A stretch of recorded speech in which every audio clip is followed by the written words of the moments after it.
Salve, irmãos, com a paz do Senhor. Irmãos, vamos ler uma palavra que está aqui em 2 Samuel, capítulo de número 6.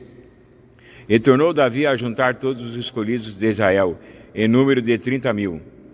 E levantou-se Davi e partiu com todo o povo que tinha consigo, para Baalim de Judá, para levarem dali para cima a arca de Deus, sobre o qual se invoca o nome do Senhor dos Exércitos, que se assenta entre os querubins. E puseram a arca de Deus em um carro novo, e a levaram da casa de Abinadab, que está em Gibeá, e Uza e Aio, filhos de Abinadab, guiavam o carro novo. E levando da casa de Abinadab, que está em Gibeá, com a arca de Deus, Aio ia diante da arca. E Davi e toda a casa de Israel festejavam perante o Senhor, com toda a sorte de instrumentos de pau de faia, como também com harpas, e com saltérios, e com tamboris, e com pandeiros, e com símbolos. E chegando à eira de Nacon, estendeu Uza a mão à arca de Deus, e pegou nela, porque os bois a deixaram pender.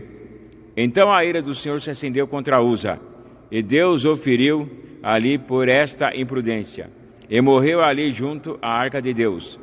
E Davi se contristou, porque o Senhor abrira a rotura em Uza, e chamou aquele lugar Pérez Uza, até o dia de hoje. E temeu Davi ao Senhor naquele dia, e disse: como virá a mim a arca do Senhor? E não quis Davi retirar para junto de si a arca do Senhor, a cidade de Davi. Mas Davi a fez levar à casa de Obed-edom, o giteu. E ficou a arca do Senhor em casa de Obed-edom, o giteu, 3 meses. E abençoou o Senhor a Obed-edom e toda a sua casa. Amém. Irmãos, a arca do Senhor ficou em poder dos filisteus muito tempo. E Davi, como ele prezava pela presença do Senhor, foi buscar a arca dos filisteus. E ele tomou a arca dos filisteus. E como nós vimos aqui na leitura, colocou num carro novo. E nesse trajeto para Israel, a arca caiu do carro novo. A arca caiu do carro novo. E o que aconteceu?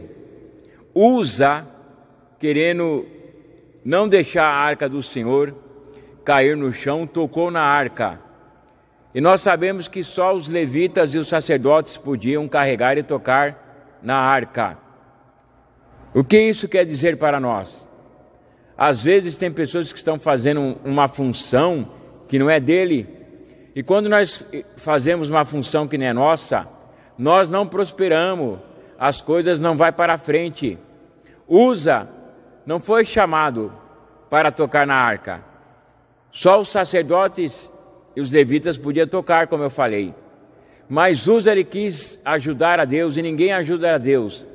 Cada um foi chamado conforme Deus quer. Cada um foi chamado para fazer algo. Não podemos fazer aquilo que Deus não nos colocou. Não podemos fazer aquilo que Deus não nos permitiu. E Davi se entristeceu com a morte de Uza, porque o Senhor abriu uma fenda, uma rotura em Uza.